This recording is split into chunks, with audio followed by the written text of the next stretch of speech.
Hello everyone, welcome back to pharmacy classes. ये physical pharmaceutics second का rheology chapter का lecture number 9 है और इसमें हम डिस्कस करने वाले हैं थिक्जोट्रोपी इन फॉर्मुलेशन के बारे में। इसके पिछली वाली वीडियो में हमने डिस्कस किया था डायलेटेंसी एवं एंटी थिक्जोट्रोपी के बारे में एवं रियोपैक्सी के बारे में। अगर आपने उस वीडियो को नहीं देखा है, ऊपर दिए गए आई बटन पर क्लिक करके आप उस वीडियो को देख सकते हैं। हम थिक्जोट्रोपी इन फॉर्मुलेशन के बारे में स्टडी करें उससे पहले हम थिक्जोट्रोपी को समझ लेते हैं कि इस थिक्जोट्रोपी की क्यों आवश्यकता है हमारे फार्मास्यूटिकल फॉर्मुलेशंस में। ये जो हमारा थिक्जोट्रोपी होता है ये जेल सोल जेल फिनोमिना होता है। जेल सोल जेल फिनोमिना कहने का अर्थ ये है कि जो हमारा मटेरियल था वो शुरू में तो जेली नेचर का अर्थात उसकी विस्कोसिटी हाई है, लेकिन जैसे ही हम उस पर शियर स्ट्रेस अप्लाई करते हैं ये मटेरियल के स्ट्रक्चरल ब्रेकडाउन के कारण हमारा मटेरियल जेल से सॉल्यूशंस के फॉर्म में चेंज हो जाता है। और ये जो सॉल्यूशंस है इस पर जैसे ही हम अप्लाइड शियर स्ट्रेस के वैल्यू को रिड्यूस किए, ये जो मटेरियल था अभी फिर सॉल्यूशन से जेल के फॉर्म में चेंज हो गया। ये जो फिनोमिना कहलाती है ये जेल सोल जेल फिनोमिना कहलाती है। ये तो रहा एक शॉर्ट इंट्रोडक्शन थिक्जोट्रोपी के बारे में। अब हम स्टडी करेंगे कि जो हमारा फार्मास्यूटिकल सिस्टम होता है उसके फॉर्मुलेशंस में हमें थिक्जोट्रोपी की रिक्वायरमेंट क्यों होती है। ये जो हमारा थिक्जोट्रोपी होता है ये एक डिजायरेबल प्रॉपर्टी होता है हमारे लिक्विड फार्मास्यूटिकल सिस्टम का। डिजायरेबल प्रॉपर्टी कहने का मतलब ये है कि जो हमारा फॉर्मुलेशंस तैयार होगा लिक्विड फार्मास्यूटिकल सिस्टम का उसको हमें ऐसे तैयार करना पड़ेगा कि जो हमारा सिस्टम रहेगा लिक्विड फार्मास्यूटिकल उसको जब हम कंटेनर में रखें तो उसकी विस्कोसिटी हाई हो। और जैसे ही हम उस कंटेनर को सेक करें उस कंटेनर के अंदर फिल जितनी भी हमारी लिक्विड फार्मास्यूटिकल सिस्टम थी उस लिक्विड फार्मास्यूटिकल सिस्टम का स्ट्रक्चरल ब्रेकडाउन हो और उस स्ट्रक्चरल ब्रेकडाउन के कारण जो हमारा लिक्विड फार्मास्यूटिकल सिस्टम जो शुरू में जेली नेचर शो कर रहा था, हाई कंसिस्टेंसी थी, वो अब सॉल्यूशंस के फॉर्म में चेंज हो जाएगा। और जैसे ही हमारा मटेरियल सॉल्यूशंस के फॉर्म में चेंज होगा हम उस लिक्विड फार्मास्यूटिकल सिस्टम को आसानी से पोर या एस्पिरेट किया जा सकता है। और जैसे ही जो हमारा लिक्विड फार्मास्यूटिकल सिस्टम का ये कंटेनर है इसको हम सेक करना बंद करेंगे, इस लिक्विड फार्मास्यूटिकल कंटेनर के अंदर जो हमारा स्ट्रक्चरल ब्रेकडाउन हुआ था मटेरियल का, वो स्ट्रक्चरल ब्रेकडाउन का रिफॉर्मेशन होने लगेगा, जिसके कारण जो हमारा मटेरियल सॉल्यूशंस के फॉर्म में चेंज हुआ था वो दोबारा से जेली नेचर शो करेगा। ओवरऑल इस प्रोसेस में देखा जाए शुरू में हमारा मटेरियल जेली नेचर का था और जैसे ही हम उसको सेक किए उस लिक्विड फार्मास्यूटिकल सिस्टम के अंदर स्ट्रक्चरल ब्रेकडाउन हुआ और मटेरियल सॉल्यूशंस के फॉर्म में चेंज हो गया। और फिर जैसे ही हमने उसको सेक करना बंद किया हमारा मटेरियल फिर सॉल्यूशन से जेल के फॉर्म में चेंज हो गया। अर्थात इस पूरे प्रोसेस में थिक्जोट्रोपी फिनोमिना इन्वॉल्व थी, gel sol gel phenomena involve थी। इसीलिए हमें अपने लिक्विड फार्मास्यूटिकल सिस्टम को बनाते समय हमें थिक्जोट्रोपी की रिक्वायरमेंट होती है। आइए अब हम एक डायग्राम की मदद से ये स्टडी करेंगे कि जो हमारी थिक्जोट्रोपी है इसको हमारे लिक्विड फार्मास्यूटिकल सिस्टम के अंदर रिक्वायरमेंट क्यों है और इससे हमारे लिक्विड फार्मास्यूटिकल सिस्टम पे किस प्रकार का इफेक्ट पड़ेगा।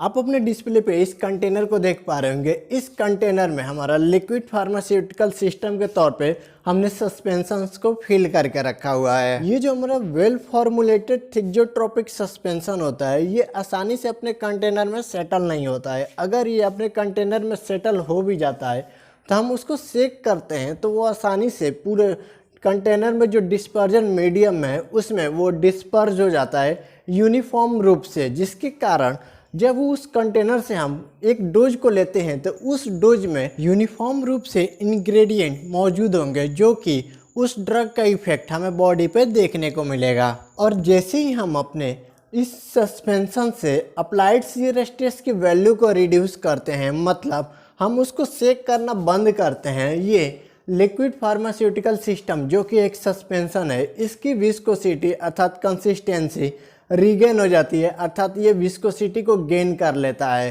तो ओवरऑल कहा जाए तो इसमें भी हमारा जो सस्पेंशन था वो शुरू में हाई कंसिस्टेंसी थी, लेकिन जैसे ही हमने इसको सेक किया इसके स्ट्रक्चरल ब्रेकडाउन के कारण ये सस्पेंशन के अंदर फ्लो करने की क्षमता आ गई, अर्थात इसको विस्कोसिटी लॉस कर दिया। और फिर हमने जैसे ही हम इसको सेक करना बंद किए ये अपने कंसिस्टेंसी को गेन कर लिया। तो ये इस प्रकार हम कह सकते हैं कि एक स्टेबल फार्मास्यूटिकल सस्पेंशन बनाने के लिए हमें अपने फार्मास्यूटिकल सस्पेंशन में अर्थात फार्मास्यूटिकल सिस्टम में थिक्जोट्रॉपी होना जरूरी है। आप देख पा रहे होंगे ये जो हमारा सिस्टम है सस्पेंशन का, इसमें जो हमारे सॉलिड्स के पार्टिकल है वो डिस्पर्ज है। अगर इसमें थिक्जोट्रॉपी की प्रॉपर्टी नहीं होती तो ये मटेरियल आसानी से अपनी कंसिस्टेंसी को गेन नहीं करता जब हम अप्लाइड शियर स्ट्रेस की वैल्यू को रिड्यूस करते हैं। अगर ये सिस्टम अपनी विस्कोसिटी को गेन नहीं करता, जिसके कारण इसमें जो सॉलिड्स के पार्टिकल है वो कंटेनर में नीचे आकर बैठ जाते हैं, जिसके कारण ये जो हमारा सस्पेंशन है इसकी स्टेबिलिटी डिक्रीज हो जाती। इसलिए हमारे सस्पेंशन में थिक्जोट्रॉपी प्रॉपर्टी होना जरूरी है। जैसे ही हम अपने अप्लाइड शियर स्ट्रेस की वैल्यू को रिड्यूस करेंगे, इसमें जो डिस्पर्जन मीडियम है वो अपनी विस्कोसिटी को इंक्रीज करेगा, जिसके कारण जिसमें जो सस्पेंडेड पार्टिकल हैं वो इजीली सेटल नहीं होंगे हमारे कंटेनर में, जिसके कारण हमारे जो सस्पेंशन की स्टेबिलिटी है वो इंक्रीज हो जाएगी। तो हम कह सकते हैं कि हमारे अगर सस्पेंशन में थिक्जोट्रॉपी प्रॉपर्टी हो तो हमारे जो सस्पेंशन है उसकी स्टेबिलिटी बढ़ सकती है। साथ ही जिस प्रकार सस्पेंशन में थिक्जोट्रॉपी प्रॉपर्टी होने के कारण सस्पेंशन की स्टेबिलिटी बढ़ रही थी और solids particle easily settle down नहीं हो रहे थे अपने कंटेनर में, सेम ऐसी ही प्रॉपर्टी हम चाहते हैं अपने अदर फार्मास्यूटिकल सिस्टम में, जैसे कि इमल्सन, लोशन, क्रीम, ऑइंटमेंट, ये जितने भी फॉर्मुलेशन हैं इन सारे फॉर्मुलेशन में हम थिक्जोट्रॉपी प्रॉपर्टी चाहते हैं, ताकि हम इस पर जैसे ही हम अपने शियर स्ट्रेस को अप्लाई करें ये मटेरियल अपने कंटेनर से बाहर आए और उसको हम इजीली यूज कर सकें। वहीं जो हमारी सस्पेंशन के स्टेबिलिटी की बात करें तो वहाँ पर जो थिक्जोट्रॉपी की डिग्री एवं रेट ऑफ सेडिमेंटेशन के बीच एक रिलेशंस होता है। आइए अब हम इस रिलेशंस के बारे में स्टडी करते हैं कि किस प्रकार डिग्री ऑफ थिक्जोट्रॉपी एवं रेट ऑफ सेडिमेंटेशन से हम अपने सस्पेंशन की स्टेबिलिटी को इंक्रीज कर सकते हैं। आइए सबसे पहले डिग्री ऑफ थिक्जोट्रॉपी के बारे में स्टडी करते हैं। ये जो हमारा डिग्री ऑफ थिक्जोट्रॉपी है ये रिलेटेड होता है स्पेसिफिक सरफेस एरिया का डिस्पर्ज फेस का, और हम जानते हैं कि जो स्पेसिफिक सरफेस एरिया होता है ये बढ़ सकता है जब हम पार्टिकल साइज को डिक्रीज करेंगे। मतलब पार्टिकल साइज डिक्रीज करने के साथ हमारे सरफेस एरिया इंक्रीज होती है, और जितना ज़्यादा सरफेस एरिया रहेगा उतना ही ज़्यादा डिस्पर्ज फेस के जो पार्टिकल है ये इंटरेक्शन करेंगे सराउंडिंग मीडियम से, अर्थात जो डिस्पर्जन मीडियम है उसके साथ हमारे डिस्पर्ज फेस के पार्टिकल इंटरेक्शन करेंगे, जिसके कारण ये जो डिस्पर्ज फेस के पार्टिकल है इसका सेटलिंग हमारे मीडियम में कम होगा। अर्थात अगर हमारे सस्पेंशंस के पार्टिकल का स्पेसिफिक सरफेस एरिया ज़्यादा रहेगा तो वो अपने कंटेनर में इजीली सेटल डाउन नहीं होंगे, क्योंकि वो इंटरेक्शन शो करेंगे अपने मीडियम के साथ, जिसके कारण हमारे सस्पेंशन की स्टेबिलिटी बढ़ सकेगी। तो हम कह सकते हैं कि जो डिग्री ऑफ थिक्जोट्रॉपी है ये रिलेटेड होता है स्पेसिफिक सरफेस एरिया का डिस्पर्ज फेस के पार्टिकल के साथ, और ये हमारे सस्पेंशन के स्टेबिलिटी को इंक्रीज करता है कि जो हमारी सस्पेंशन की स्टेबिलिटी होती है ये डिग्री ऑफ थिक्जोट्रॉपी एवं रेट ऑफ सेडिमेंटेशन के बीच एक रिलेशंस होता है। अभी तक हमने डिग्री ऑफ थिक्जोट्रॉपी के बारे में स्टडी किया है, किस प्रकार डिग्री ऑफ थिक्जोट्रॉपी इन्वॉल्व होता है हमारे सस्पेंशन के स्टेबिलिटी में। अब हम रेट ऑफ सेडिमेंटेशन के बारे में स्टडी करेंगे कि किस प्रकार रेट ऑफ सेडिमेंटेशन इन्वॉल्व होता है हमारे सस्पेंशन की स्टेबिलिटी को इंक्रीज या डिक्रीज करने में। अगर सस्पेंशन में थिक्जोट्रॉपी हाई रहेगा, जिसके कारण जो हमारे सस्पेंशन में जो पार्टिकल है सॉलिड्स के उसका रेट ऑफ सेडिमेंटेशन लो रहेगा। आइए इसके बारे में हम स्टडी करते हैं। जैसे कि मैंने आपको बताया कि जो थिक्जोट्रॉपी होता है अगर वो हमारे फार्मास्यूटिकल सिस्टम में रहेगा तो उस पर अप्लाइड शियर स्ट्रेस की वैल्यू को जैसे ही हम रिड्यूस करेंगे हमारा सिस्टम अपनी कंसिस्टेंसी को गेन कर लेगा, अर्थात विस्कोसिटी इंक्रीज हो जाएगी।